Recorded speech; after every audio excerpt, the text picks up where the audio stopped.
Good evening, everyone, and welcome to the latest edition of Footie Dads.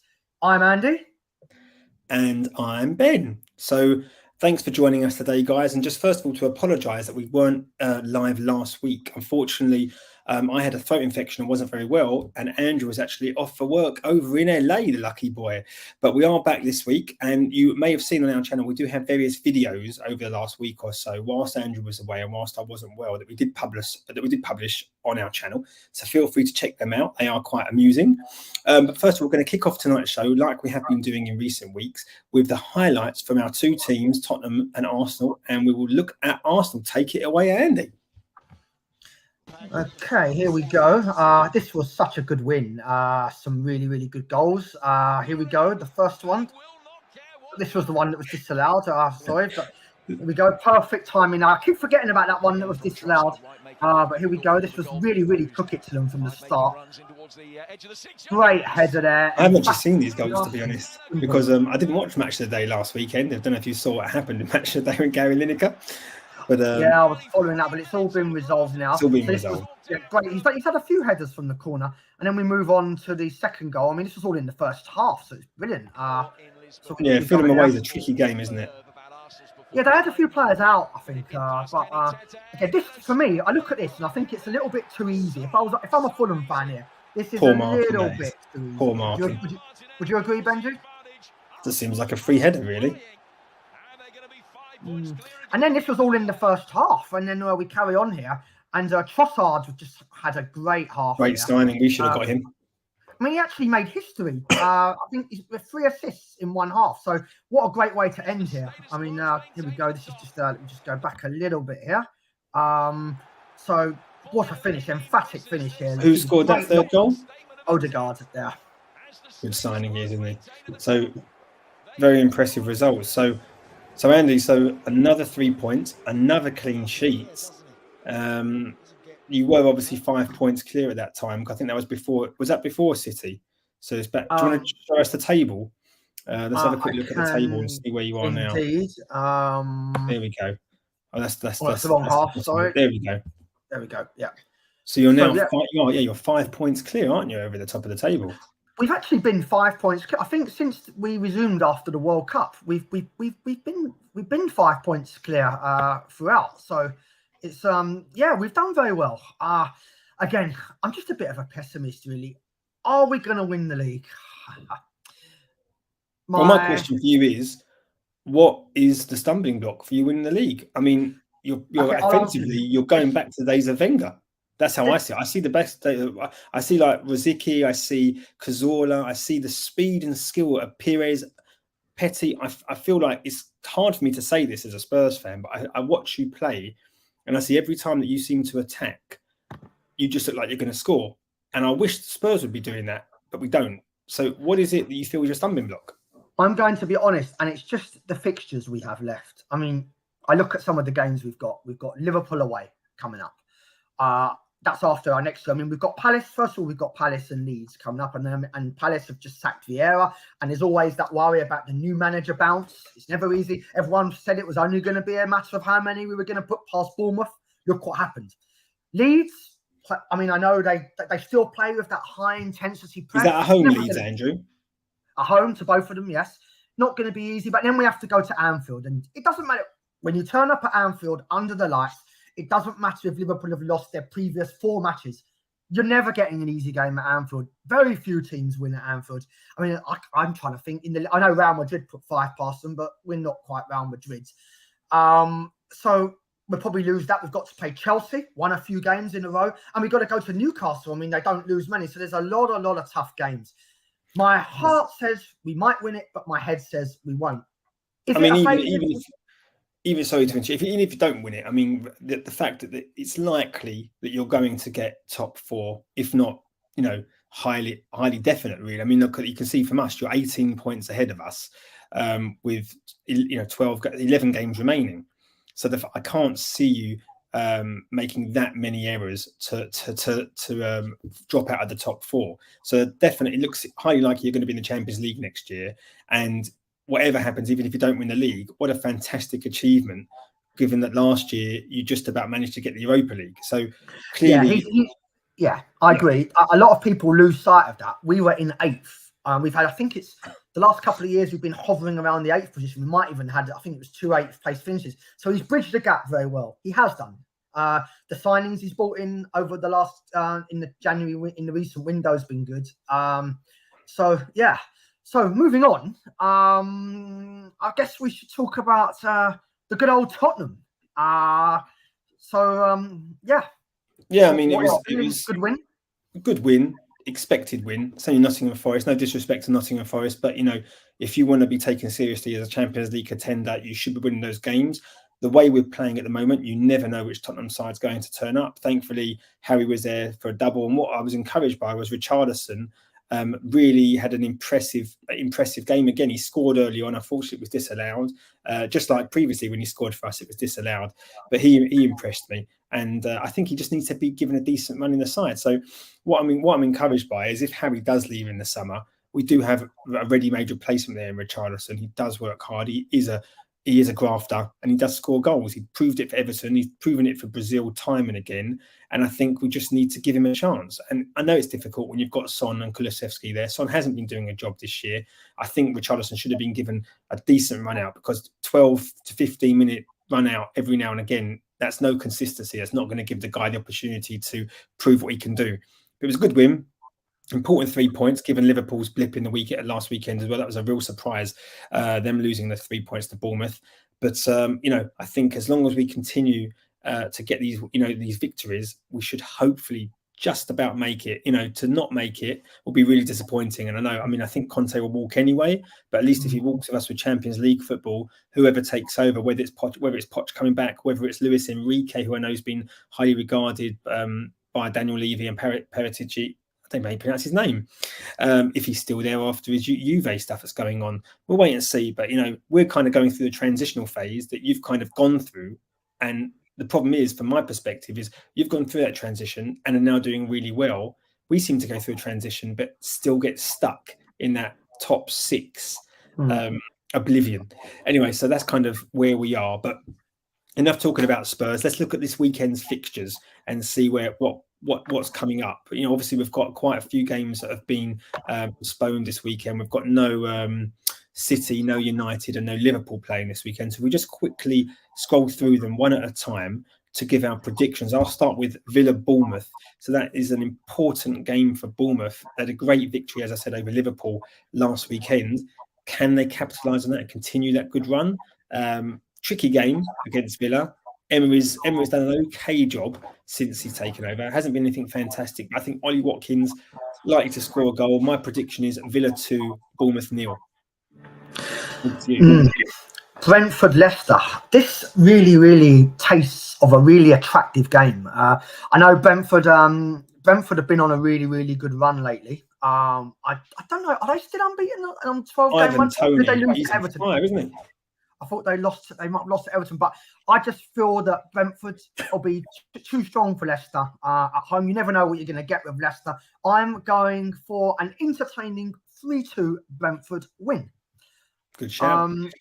Southampton Spurs. Well, St Mary's is not an easy place to go. Southampton aren't doing well this season. We should be going there and getting 3 points. But again, you never know which Tottenham team is going to turn up, particularly away from home. Will he start with Richarlison or will he stick with Son and Kulusevski? I don't know. Again, it's good to see Oliver Skipp's doing well. I'm really impressed by him to taking on the importance because Bentancur's obviously out and Bissouma's been out, even though he hasn't really performed since he joined Spurs, which is really disappointing. But I'm hopeful we'll get a victory. So I'm going to be positive and go with the 2-1 Spurs win. Wolves v Leeds. This is a tough one. Leeds, both teams are still not completely out of the woods in terms of a potential relegation dogfight, and it's a really, really tough one to call. I'm going to go for a 1-1 draw. I think, neither team is going to want to give that much away.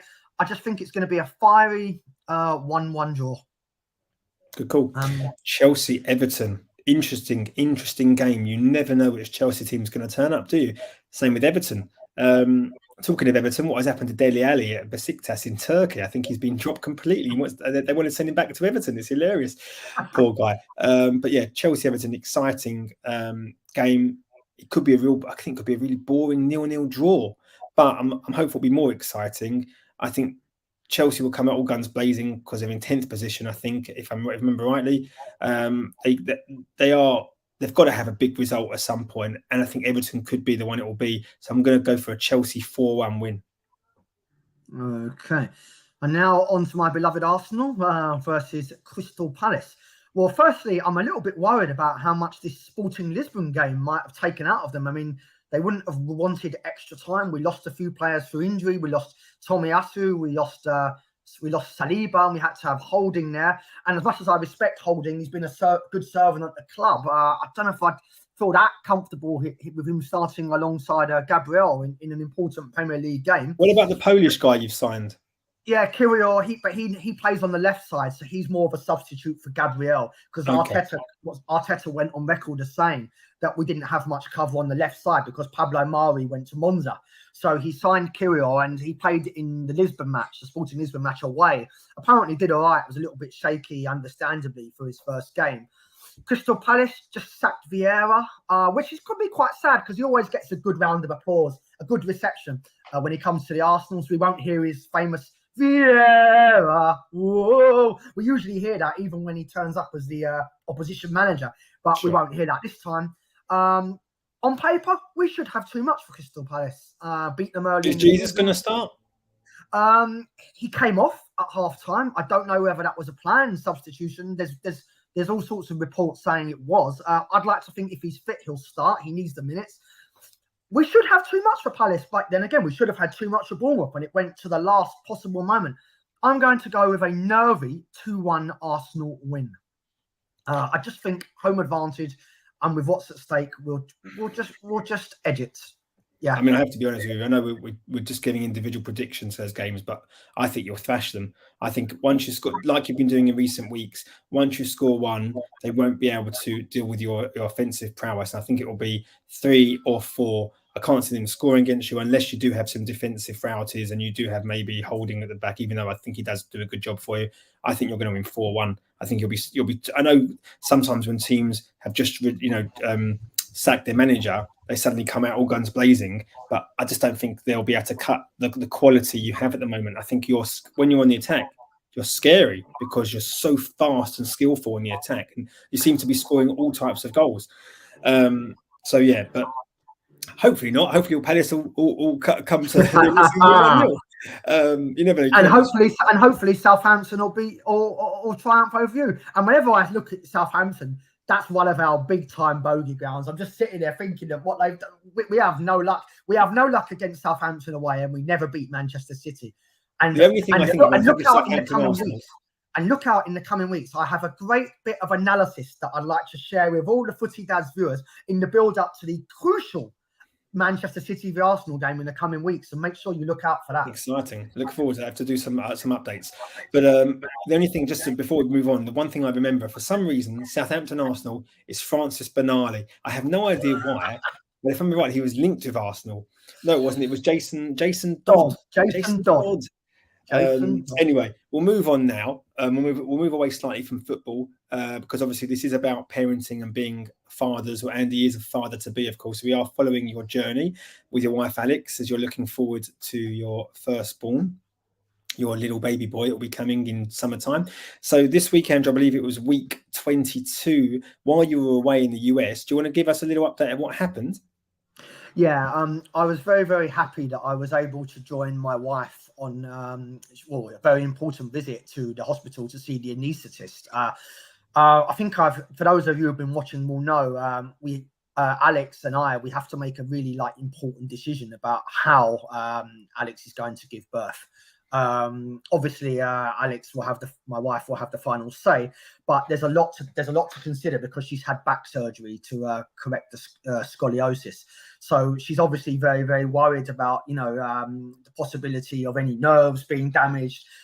So we need to try to find the best method of delivery, which is going to cause her the least amount of pain, the least amount of stress. So this anaesthetist appointment was great. And again, I could talk a lot more, but I think we've got a video which is going to highlight this a little bit more, haven't we?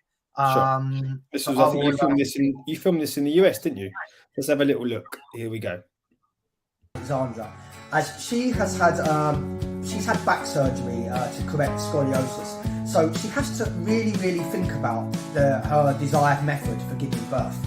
Now, in order to do this, it's best to see an anaesthetist as early on in the process as possible. So what happened was the Queen Charlotte's in Chelsea Hospital, who have been absolutely fantastic, as I've said on several video posts, they proposed a telephone appointment, but my wife straight away said she wanted to make the appointment a face-to-face appointment. And I'd advise that to any father to be watching this. If you're going to be discussing an issue like this, don't do it on the phone. Make sure you push your wife, if she hasn't suggested it already, into arranging a face-to-face appointment. I was actually in Los Angeles and I was able to join the call, and I got a lot out of it.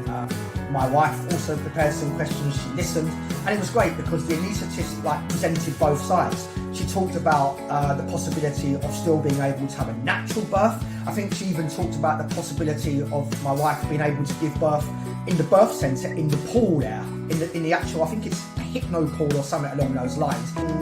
The anaesthetist mentioned the possibility of having a caesarean, which, if I was giving birth, obviously, thankfully I'm not, that would be the option that I would go with, because it just enables you to plan things a little bit more. You can sort of prepare yourself, and I think that's what my wife is heading towards, but we haven't made that decision yet. We've just, as I said, we've seen the anaesthetist, and both options have been presented as follows. Number one, as I said previously, don't do a telephone appointment with the anaesthetist. Make sure your wife, if she doesn't think of this already, goes to see the anaesthetist face to face, because there's nothing quite like that personal interaction. Number two, if you're a father, reassure your wife that it's her decision. There might be some fathers out there that try to be really forthright in their opinion, but on my side, I said right from the start, I'm not going to be the one that's giving birth. It's up to my wife, and I want my wife to do whatever she feels comfortable with. Make sure you do your research in addition to speaking to the anaesthetist, because there's no substitute for good extensive research. It's really important. But don't let others influence you. At the end of the day, it's your decision, and if your partner wants to have a natural birth, then you support them in that decision. If your partner wants to have a caesarean, then you support them, you encourage that. So it's just all about, trying to relieve the stress on your partner, because at the end of the day, giving birth is a stressful process, whatever way you look at it.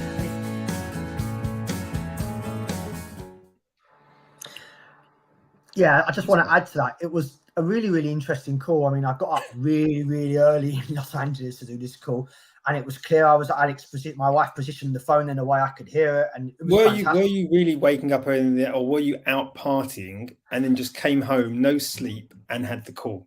That's what we want to know, Andrew. Actually, when I go to Los Angeles, I was there last December as well, because it's such a fast-paced lifestyle out there. We go to the office really early in the morning. To be honest with you, other than we go out to eat, my boss he takes us to at least 2 or 3 good restaurants. We don't usually tend to go out partying after. We just come back, and I tend to go to bed about 9-10 o'clock. But the jet lag just doesn't help. But so with this call to the anaesthetist, it was all planned. I was up in good time. We didn't do a Zoom or Teams call. My wife just put the phone in a position so I could hear it. I was able to ask a lot of questions, and I must say I was really impressed. They actually the anaesthetist came prepared. They actually had certain percentages of how many over in terms of the births they've handled at Queen Charlotte's. Like, for example, what percentage of women had natural birth with back surgery, what percentage of women that had back surgery used a hypno pool, and what percentage of women who had back surgery went for the caesarean. So they were very well prepared. Yeah. Are you personally in the position to think that if your wife had exercised the hydro pool, did you ask if you could join her, and could you go in your birthday suit? trust you to think about something like that, Benji. I think women that do it on in my the mind. calls. It sounds I was great. more concerned with just trying to use my journalistic nous to just try to push the anises and ask all the relevant questions, which I did. And actually, several times during the talk, she said, "Very good question." But there was, but then obviously, you know, I'm sure my wife was probably thinking, well, if I go for the pool option, maybe my loving, darling husband can join me. But obviously, I know that's what you're thinking, being the type of man you are, Benji. That would come across your mind. So that was an important week. So what's next week? Next week's plan? Next week's plan. Well, I just want to say, in terms of next week's plan, there's probably not so much on the agenda other than the fact that we've decided that on Sunday, I think we're going to order the buggy. We've done some research because we went to the baby show. We've got a very, very good idea. We saw the footage. As you'll remember, we illustrated it on the video about the debate over whether we're going to get a buggy with big wheels or small wheels. I think we've decided that we're now going to go for the small wheels, simply because we don't envisage maybe pushing the baby on like any hard ground or any terrain or anything like that. So I think that's what we're going to go for. And we've decided we're going to probably finalize that. And next week is I don't think we have any appointments for a while now. We've got them all in the on the calendar, which is really important. I know that there's a midwife appointment on the horizon, so it's just going to really be a case of more reading. Maybe keep on buying the baby some more clothes, and just probably a little bit of an easy-ish week next week in terms of what's on the agenda. But you never know. You never know what can come up. Maybe we'll have a couple of. We'll have a little think about some videos that we can publish that you can maybe try and see what if you have a bit of time next week, maybe you can talk about the things you're purchasing and highlight. If anyone's got any comments about if you want any ideas from Andrew, I'm sure Andrew can potentially show some of the things you've got or you're looking to purchase in the coming weeks. I'm not going to give too much away, but I'm going to I'm hoping to do a video and talking about the ability to try to always look for the bargain, to use the help of your friends who are always itching to give you baby stuff, and also ways of trying to, you know, minimize the financial cost involved. Because I know that might sound a little bit kind of mean, because it might be some fathers or mothers watching this video that are where cost isn't an issue and they're just willing to go all out. But if you are on a budget, which I'm sure many parents to be are, there are ways of economizing, and I'm going to delve into that a little bit and talk about some of the stuff we've been doing on that front. So, what about you, Ben? What's been going on? Been a hectic. How's Zoe? Hectic couple of weeks with my boys. I won't go into too much detail, but my son had a couple of infections. I then got a throat infection as well, so we were both at home, and my wife's having to run around looking after us, looking after my other son as well. So it's been quite a challenging couple of weeks, but more recently, you may have seen some of the videos we've been posting online. I took my 3-year-old to his first ever football match. It was a team called Maccabi Petach Tikva here in Israel that the Premier League star from Fulham, funny enough, Manor Solomon, started his career. And also one of the Celtic strikers, Leo Abada, started his career there as well. So that was quite an eventful evening, taking a 3-year-old to a match. I don't think was it a good atmosphere? Was the atmosphere? And how did it was a nice atmosphere? I mean, one of the things when I used to travel before I moved here and got married, I used to enjoy going to matches across the world. I went to see Boca Juniors, Vasco da Gama, a couple of other games I went to when I was in the US. So I really used to enjoy experiencing, and you know, you can't compare going to Boca Juniors. It was a derby against River Plate, and I will try and pick out that footage and post it on here in the future. It was an insane game. But yeah, it was a nice atmosphere, and I don't think he wanted too intense. But take a 3-year-old, he's probably quite, you know, it was past his bedtime anyway. But he enjoyed eating his sandwich while he was there. And you check out the video in our channel if you haven't already seen it. And yeah, I think it was. I mean, Andrew, do you remember how old you were when you went to your first match? My first match, actually, my late father, actually, he took me to watch Queen's Park Rangers. That was my first game.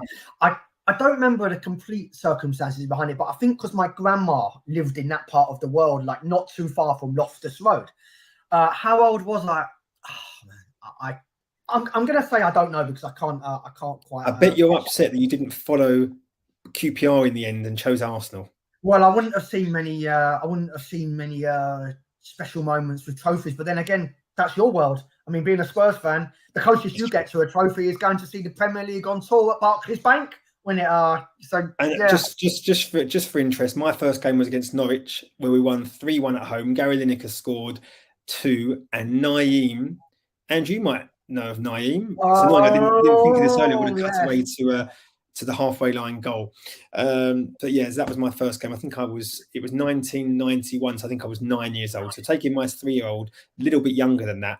But the key thing that's happened later this week is we've moved our 1-year-old from our room to his brother's bedroom. So that's a bit of an exciting time, and also a challenging time, because how will a 1-year-old cope from being normally next to his mummy and daddy in the bed? You start off with a connector bed. I don't know how everyone started, but from our perspective, we had a connector bed or crib for the first few months. Then he got too big for it, so we got him his own crib. And he's been there now. Now he's 13 months. We wanted to move him at 1, but he hasn't been well, so we kept him in our room. And we've also been getting our 3-year-old to learn to wake up later by using this grow clock that some of you might have seen on Twitter that I had. I failed to get him to successfully use. He wouldn't wait. The grow clock is a special clock where you put a specific time in for the baby, or your not necessarily a baby, a toddler, baby but too young, obviously, to wake up when the sun comes out. But he didn't care about the sun. He just got up. He wanted to go watch TV. But suddenly now it started to work. So now he's waking up at 6 o'clock, a little bit later than my previous 5 a.m. Starts in the morning. So now we're thinking, now we've got him working. Our 1-year-old's feeling better, thankfully, until his next illness he'll catch from nursery.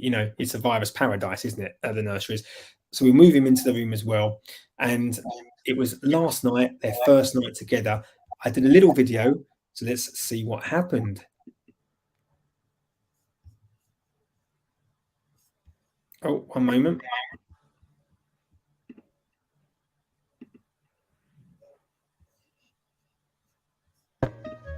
Hey, you want to sleep in there? Where's your bed? There's your bed, isn't it? Yeah. Oh, so cute. Lovely little dance moves there. Put it from the dad. So it got to bed at 7:30, and here we go. And they managed to sleep until 5:50. Are we sleeping still? Not too bad in comparison to the past, when sometimes they've had me up from 4:30. So we'll see how this progresses. So so that was a 5:50 wake up this morning, which wasn't too bad for their first time together. At least they didn't wake up at 4:30. So we'll see how that progresses tonight. I took them to the park this morning at 7 a.m. and we played some football in the park, and I've posted a couple of videos on that as well. You can have a look at, which was good fun. All in all, quite well. I'd like to put a question to you, which has been a little bit of a discussion in our house. Obviously, you know me, and all my friends know me. I can survive on limited sleep. I've turned up in places like Singapore where I haven't slept, and I've been able to just plough through the day. But there'll be some people watching Footie Dads that I can think of, like our good friend like Doron, who might watch this one day. Sleep is very, very important to him. So how can you prepare for the fact you're not going to get any sleep if you've lived a life where sleep is prominent in your daily routine? Like Doron, who needs his 8-9 hours. Can you practice? Can you set an alarm clock and start staggering your night's sleep in the build up to when your newborn coming, or have you just got to go with it? That's my question to you. I think it depends on your wife.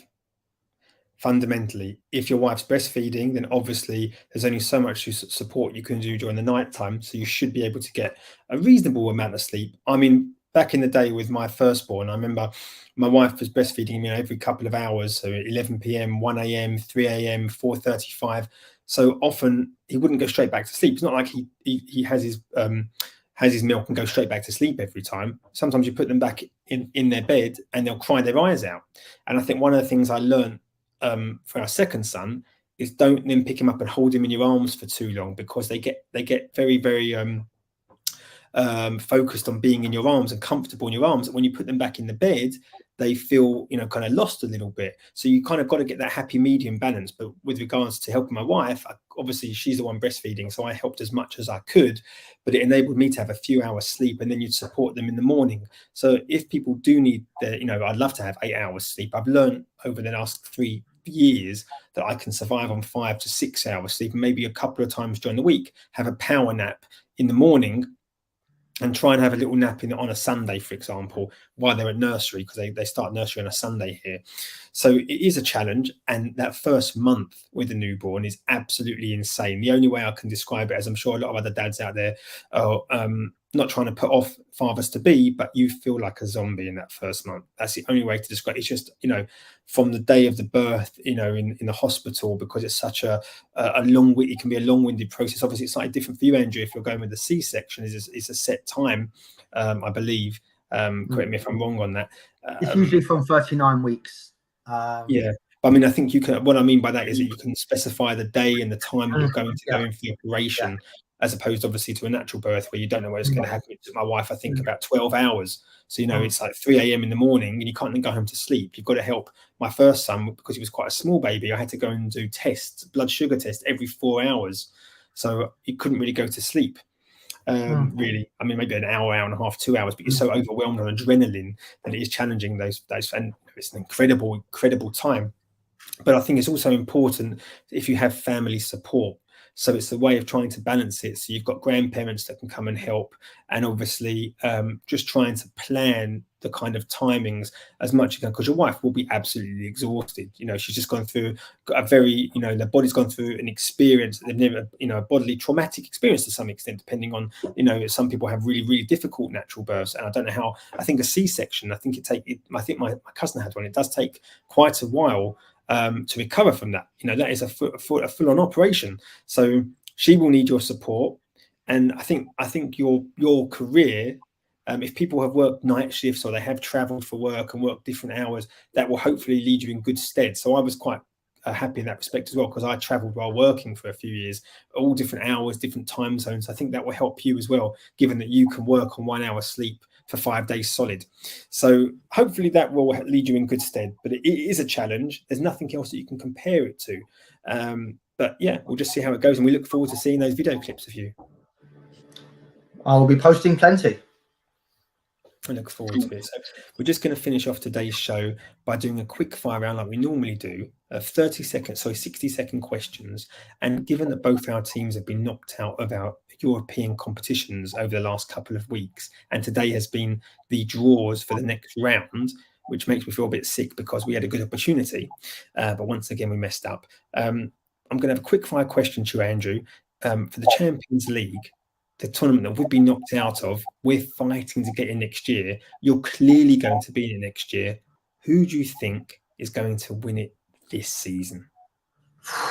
This is, again, I keep using this phrase. It's a really, really tough question. I just have a feeling that it's going to be Bayern Munich.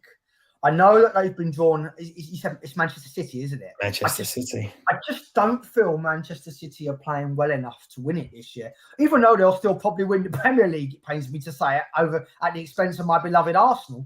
But I just feel that it's going to be Bayern Munich. The way they swept aside, was it PSG? They made them look very, very ordinary. I just feel it's going to be their year this year. So I'm going for Bayern Munich.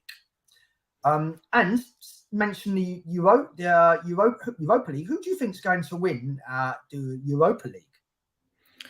It's not going to be Arsenal, is it, Andrew? Because you got knocked out last night. No, it's not. No. You're quite relieved, aren't you? That competition. But I mean, Sporting Lisbon are a good, strong team. Seville are a good, strong team. But I think Man United. I think if Rashford continues on form, I think they'll beat Seville in the next round, and I think they'll just be too strong. They're likely to make the Champions League.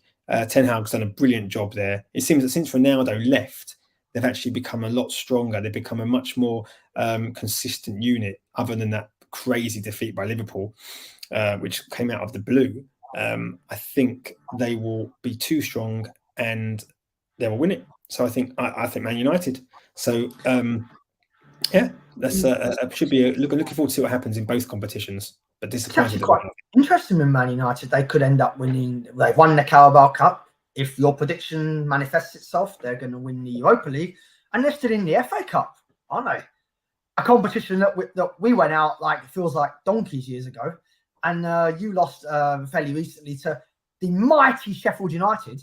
Sheffield United reserve team, pretty much. Oh yes. It's crazy. I don't think Manchester United are going to win.